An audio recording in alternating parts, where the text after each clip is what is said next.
New South African government likely to continue anti-Israel, anti-U.S. policies.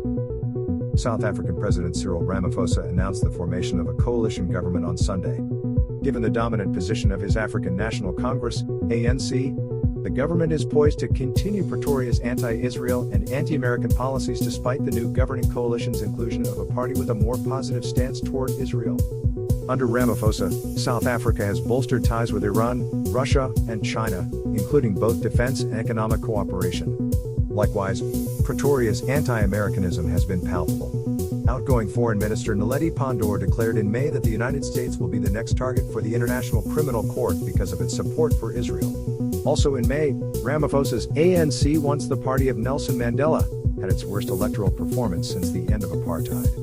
From an apex of nearly 70% in 2004, the ANC received barely 40% in the May 29 vote. Widespread ANC corruption, high unemployment rates, pervasive poverty, soaring crime rates, and deficient government services have led to this decline.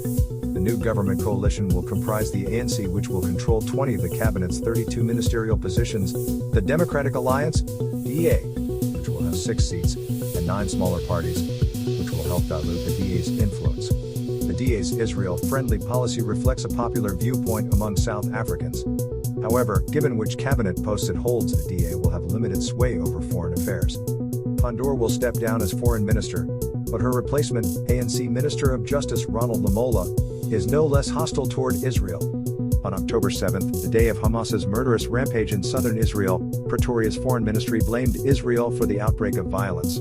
10 days later, Pandor spoke with Hamas leader Ismail Haniyeh to discuss how to deliver aid to the Hamas-controlled enclave but did not reach out to Israel.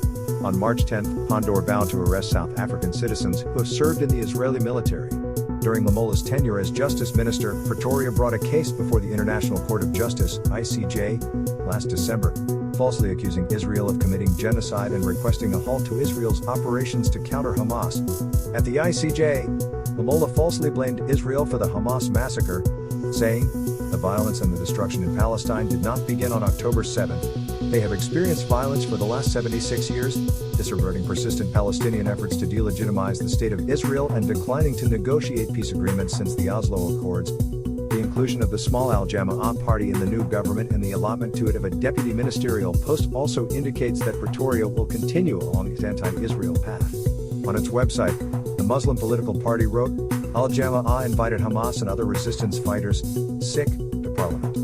Al-Jama'ah has made opposing Israel a key component of its vision and declared that implementing this opposition was a central motivator for joining the coalition.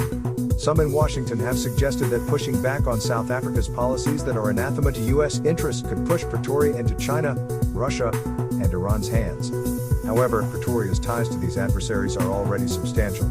The Pentagon should carefully and transparently assess South Africa's defense cooperation with Beijing, Tehran, and Moscow, ensuring those activities do not undermine U.S. national security interests. There should be consequences, not rewards, for threatening U.S. security.